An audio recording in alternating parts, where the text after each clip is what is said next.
पढ़नी है आपको, है ना। आपको भगवत गीता पढ़ना है, भक्ति करनी है।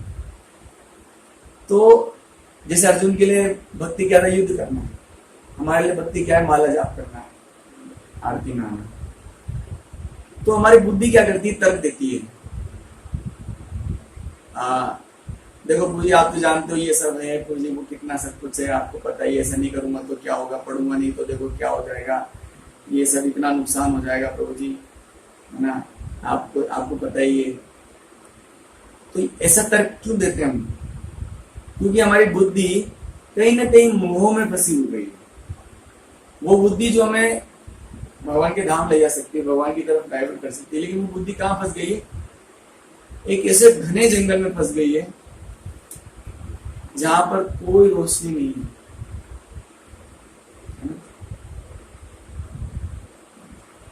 मन में भी आता है यार, अरे नहीं अभी भक्ति नहीं करना चाहिए, है ना। हम कन्विंस है फिर भी नहीं करने देंगे। क्यों? डिवोटीज के साथ सबसे बड़ी समस्या है मोह। तो मोह के बारे में बताते हैं कि क्या है मोह? स्वयं को सुखी करने की इच्छा।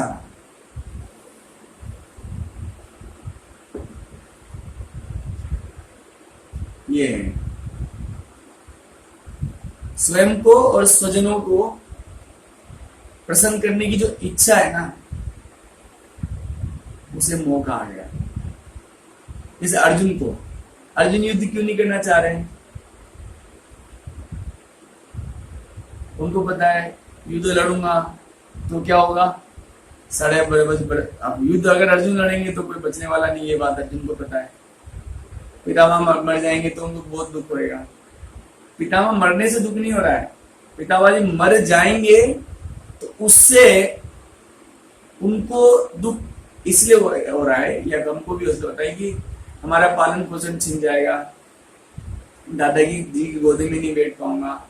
तो हर व्यक्ति जो है अपने स्वयं के सुख के लिए जो विचार कर रहा है ना, या अपने जो सगे संबंधी, स्वजन, परिवारजन, समाज या राष्ट्र के लिए जो चिंता कर रहा है ना, और उसे खुद के भी सुख की वो आशा रखता है। ऐसा नहीं कि वो खुद के सुख की आशा नहीं करता, क्योंकि हमारा सुख कहाँ डिवाइडेड है? परिवार में, समाज में, राष्ट्र में है डिवाइडेड। हम ऐसे नहीं कह सकते नहीं। जैसे अभी कोरोना हो रहा है तो सभी को दुख आ रहा है ना, क्योंकि कहीं ना कहीं सभी लोग प्रभावित हो रहे हैं, है ना। तो ये जो मोह है ना, इसने हमें बांध रखा है।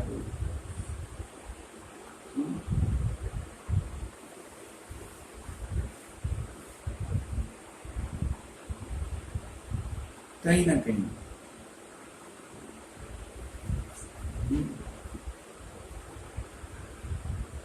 तो बताते हैं कि जब ऐसा हो तो क्या करें।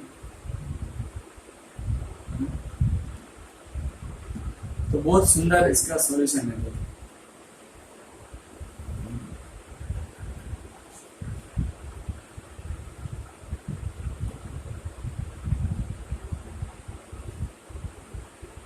क्योंकि यहाँ पर बताया गया कि जो जंगल होता है ना, अब घना जंगल है कोई। अब देखो हम लोग इस संसार में रहते हैं, अगर मान ली लाइट बंद हो गई तो हम देख नहीं सकते, तो एक तरह से हम कहेंगे अंधे हो गए, है ना। हम अंधे हो गए। अब अंधा व्यक्ति अगर कोई हो गया है, लेकिन उसकी ये भी इच्छा है कि वो, जैसे हम लोग, हमको पता है ये सब बहुत बेकार चीजें जो हम पे थोपी जा रही है और हम निकल भी नहीं सक रहे, लेकिन इच्छा भी निकले इससे। एक तरह से देखा जाए तो दुख यही है, दुख यही है ना। इस संसार में सुखी रहने की इच्छा ही बहुत बड़ा दुख है, क्योंकि वो कभी होता नहीं, लेकिन इच्छा रहती है। कभी नहीं होएगा। मैं कह रहा हूँ आप अभी से लिख लो, अभी से मैं आपको आने वाले आप भी 30, 50, 60 साल का वो दे देता हूँ, हर पर डे उसमें आप एंट्री करो कि आपको कितना सुख आया है। आगे जाके आप जो भी करोगे बहुत कुछ होएगा, लेकिन पर डे में आप ये लिखोगे आज मुझे इतना दुख आया, आज मेरे पैर में दर्द है, सिर में दर्द है, कोई परिवार वाला झगड़ गया, आज वो से झगड़ा हो गया, आज बाहर मार्केट में ये हो गया, आज दिमाग से सब खराब हो गया, तो कभी सुखी होएगी नहीं हम लोग, कभी नहीं। इस जगत में तो नहीं होगी, भौतिक जगत में सुखी नहीं हो। लेकिन फिर भी आशा जो है ना, वो मोह है हमारा। जो आशा है कि वो मोह है हमारा। अब ये मोह क्या कर रहा है ना प्रभु जी, हमको बस फंसाए रखा है। अब अगर हम लोग अंधे हैं, तो अगर हम निकलना भी चाहते हो जंगल, तो हमें क्या करना पड़ेगा? या तो कोई लाइट दिखाए कि देखो ये यहां से ना मैं लाइट दिखा रहा हूं, तुम बाहर आ जाओ। तो हमें किसी ऐसे व्यक्ति की आवश्यकता है या प्रकाश की आवश्यकता है। या तो उस व्यक्ति के पास टॉर्च हो, जो हमें टॉर्च दिखाए, उस व्यक्ति के पास टॉर्च हो और टॉर्च दिखाए तो हम लोग अंधकार से उस अंधे जो जंगल है उसे धीरे धीरे करके बाहर आ सकते हैं देखते हुए, है ना। और कोई तरीका नहीं। और कोई तरीका है? अगर आपने जंगल में कुछ भी हिलचल भी करी ना आपने, तो कहीं सांप गुजर रहा है, कहीं पानी है, तो उल्टा नुकसान ही होगा। अगर जहां पर लाइट नहीं, वैसे जंगल में अगर मोह है, तो निश्चित रूप से हमें खुद को नुकसान होगा। तो हमें बस यही प्रे करना चाहिए कि कोई आए लाइट लेके। जैसे अगर आप कुएं में गिर गए, घने कुएं में जिसमें रोशनी नहीं है, अब आप क्या करोगे? एक ही आशा कर सकते हो, कोई रस्सी फेंके और टॉर्च भी दिखाई कि इस रस्सी को पकड़वा। तो वो रस्सी या रोशनी गुरु और कृष्ण, गुरु और कृष्ण। इसीलिए हम लोग जो प्रेयर करते हैं ना, ओम अज्ञान तिमिरान्धस्य ज्ञानान जना शलाकया चक्षु उन्मीलितम येन तस्मै श्री गुरुवे नमः। कि चक्षु प्रदान करते हैं हम लोग। अब हम लोग अंधकार में, तो आंखें हैं क्या? आंखें हैं, फिर भी देख नहीं सकते। तो गुरु क्या प्रदान करते हैं? रोशनी प्रदान करते हैं, जिससे क्या होगा? हम देख सकते।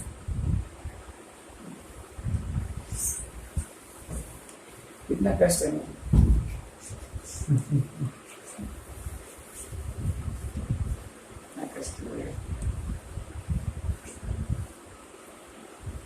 गुरु हमें क्या करते हैं? वो रोशनी देते हैं, वो प्रकाश देते हैं, जिससे हम देख पाएंगे। जैसे आप देखिए, अब गुरु वास्तव में करते कैसे हैं? भाई आप, गुरु ने आपको हाथ पकड़ा है या कृष्ण ने आपको हाथ पकड़ा है, तभी तो आप कुएं से बाहर आओगे, या फिर आप सघन वन जिसमें रोशनी नहीं उससे बाहर आओगे। तो जब तक गुरु या कृष्ण ऐसा करते नहीं, हमारा मुक्त होने का या हमारा जंगल से बाहर आने का या उस घने जो कुएं से बाहर आने का कोई मार्ग नहीं। इसलिए अब गुरु जो हाथ देना है, गुरु का हाथ देना या गुरु को रोशनी देना, इसका प्रैक्टिकल अर्थ क्या है हमारे जीवन में? अच्छा, तो गुरु कहेंगे कि बेटा देखो तुमको दिखना है कि नहीं दिखा, तो ऐसा करो, मैं रोशनी कर रहा हूं, मेरे पीछे पीछे आ जाओ। और आप गुरु की बात मान लो तो बाहर आ सकते हो ना, क्योंकि गुरु जी बाहर से आए हैं। वो आए हैं बाहर से, वो तो भगवान के फरिश्ते हैं, भगवान के भेजे हुए दूत हैं। गुरु मतलब भगवान के भेजे हुए दूत हैं हमारे लिए, फरिश्ते हैं हमारे लिए, जो वो आए हैं वहां से। तो बेटा ऐसे से चलो, और हमने डाउट कर लिया, क्या पता है गुरु जी कहां ले जा रहे हैं, तुम कभी भी उस जंगल से बाहर नहीं आ पाएंगे। तो हमारे लिए गुरु के जो आदेश हैं वही वो रोशनी है जिससे हम इस मोह रूपी जंगल से बाहर निकलेंगे।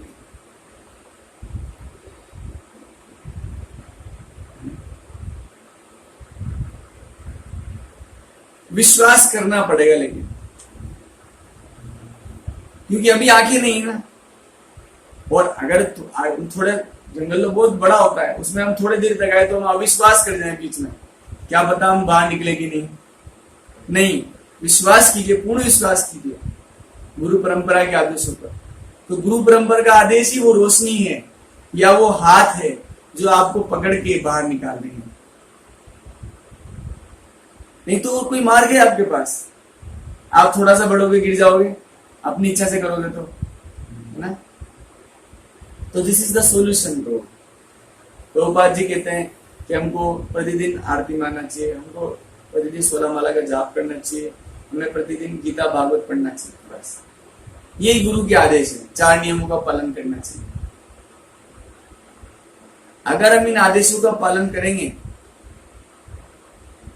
तो ये उस रोशनी के समान है जो हमें सघन वन से बाहर निकाल देंगे। जैसे अर्जुन के साथ हुआ गया ना, अर्जुन मोह में फंसे हुए हैं, तो जो कृष्णा ने उनको टॉर्च दिखाया, कृष्णा ने उनको रोशनी दिखाई गुरु बन के, तो सॉल्यूशन हुआ कि नहीं? तो ये सॉल्यूशन है। तो हमें गुरु जी के आदेश जो है, प्रभुपाद जी के जो आदेश हैं, उनको एज इट इज पालन करना चाहिए। तभी हम लोग इस सघन वन जहां कोई सुख नहीं है, जहां कोई आनंद नहीं है, लेकिन लगना पड़ रहा है। मैं तो कहूं कि मजबूरी है गुरु जी हमारी लगना। ये सच बात है, मजबूरी हो गई हमारी लगना। हम नहीं चाहते लगना, मैं सच बोलता हूं, लगना नहीं चाहते हम लोग इन सब चीजों में, आपत में। क्यों लगे हुए? मोह, मोह है हमको।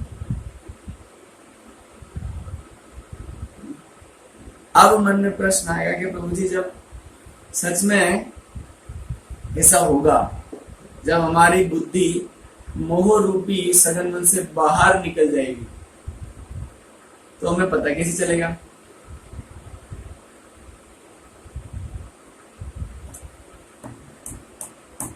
कैसे पता चलेगा? उसके लिए बता रहे हैं, तदा गन्तासि निर्वेदम श्रोतव्यस्य श्रुतस्य च। तुम सुनने हुए द सुनने योग्य सबके प्रति अन्य मनस्क हो जाओगे। ये क्या बात है गुरु जी? क्या सुनने है मतलब क्या हम सुनना बंद कर देंगे? क्या हमारे कान नहीं रहेंगे गुरु जी?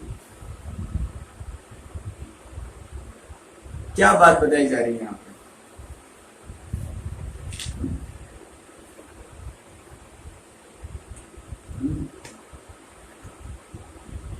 क्या खास बात है? तो उससे पहले हम निर्वेद शब्द को समझेंगे, क्योंकि इसमें एक शब्द आया निर्वेद। वेद का मतलब क्या होता है? जानना। और निर्वेद मतलब नहीं जानना या जानने की इच्छा ना होना। तो क्या जानने की इच्छा नहीं होगी हमारी जब हमारी बुद्धि मोह रूपी सघन मन से बाहर चल गई? तो बताते हैं,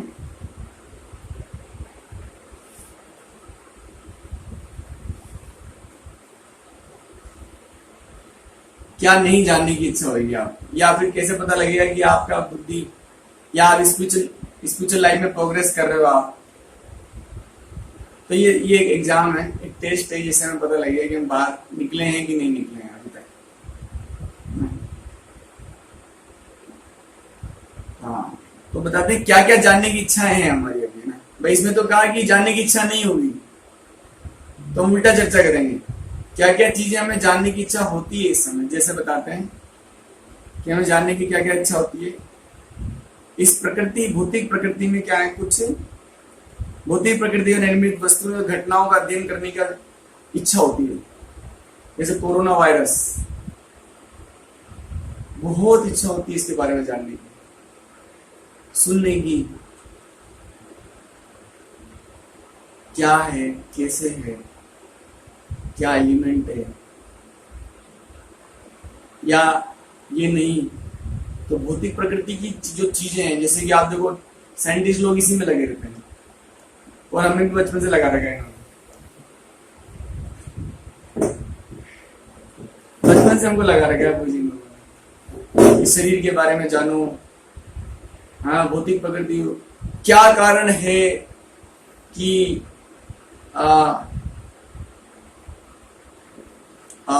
पृथ्वी,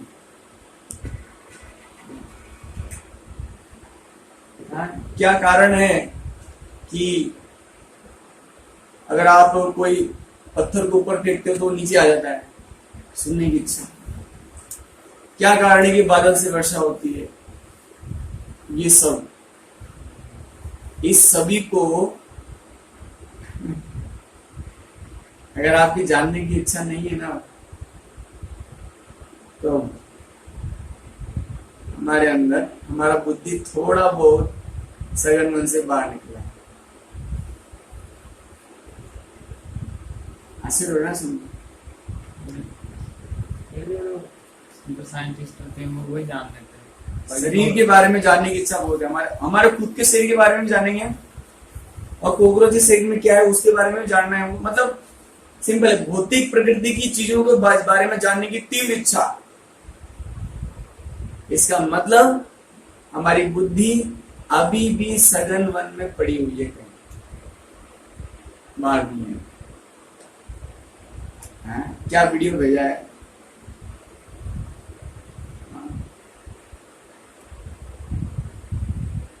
तो जितना भी अध्ययन है ना, साइंटिफिक एक्सपेरिमेंट, जैसे आपको जान करके आश्चर्य होगा, एक व्यक्ति थे जिन्होंने 8 साल अपने जीवन के सिर्फ इसमें बिता दिए कि वो साबुन का जो बुलबुला है वो कितनी देर तक हवा में रह सकता है, या उसके ऊपर एक्सपेरिमेंट था उनका, साबुन के बुलबुले के। 8 साल तक उन्होंने इस पर लगाया। मैंने कहा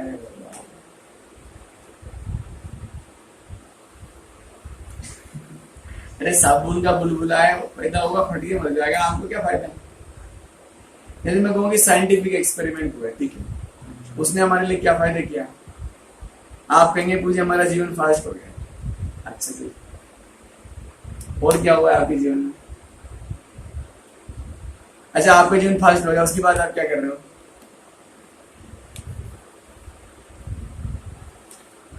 आपका जीवन बहुत फास्ट हो गया, अब आप कर क्या रहे हो?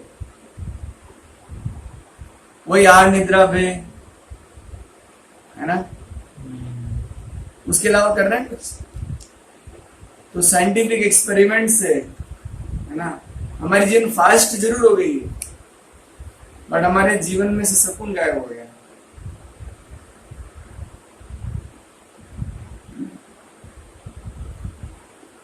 तुझे इस जो भौतिक प्रकृति की चीजों को जानने का जो इसलिए बोलते, मैं आपको एक बात बताता हूँ, आपको जानकर ऐसे होगा कि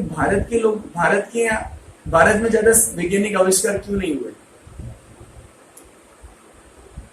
आपको कभी इच्छा नहीं थी जानने की? सारे आविष्कार भारत के बाहर ही क्यों हुए? सारे के न्यूटन बाहर के, ये सब बाहर के।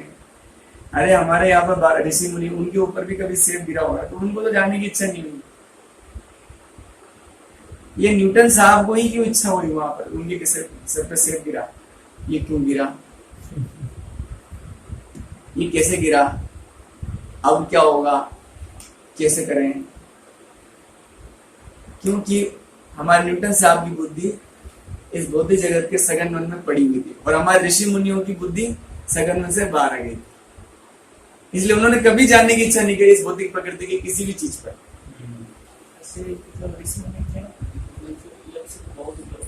हाँ, बहुत, मैं यही तो बोल रहा हूँ, उनको कभी इच्छा नहीं हुआ ऐसा कि वो कुछ रॉकेट बनाए हैं और कुछ वो हेलीकॉप्टर बनाए हैं। वो बोले बकवास है काम।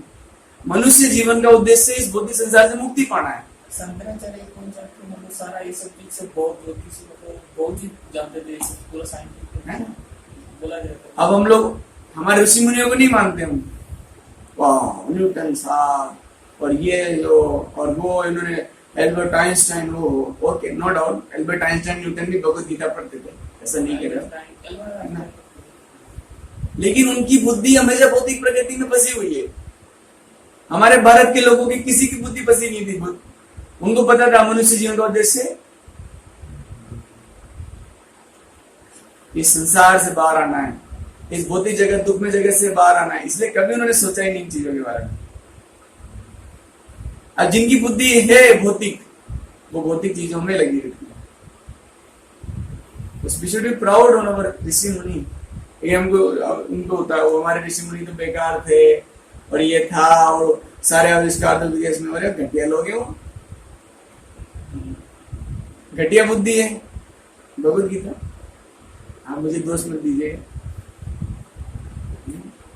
फिर बताते हैं आगे कि प्रकृति के चमत्कारों पर हमारा बड़ा रिसर्च होता है। बिजली क्यों कड़क रही है? अरे बढ़िया,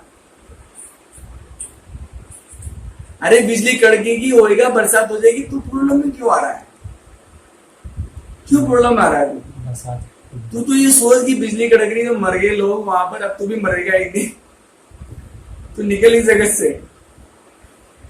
और हमारे जो ऋषि मुनि थे वो समझते थे भगवान, बस इतना जानते थे कि भगवान की संरचना है, रिसर्च नहीं करते थे बिजली की कड़की और इलेक्ट्रोमैग्नेटिक इफेक्ट है और ये इलेक्ट्रॉन है और वो प्रोटॉन है और वो एटम बॉम्ब के एटम के अंदर चले गए वो।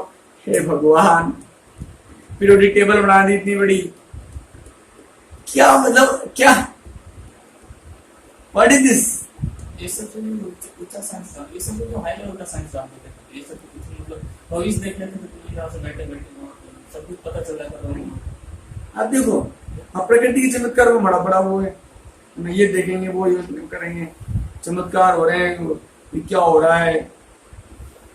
और हमें भी ना ऐसा बेवकूफ बनाया जा रहा है बचपन से, हमारे जो एजुकेशन सिस्टम में ये बेवकूफ बनाने के काम हो रहे हैं।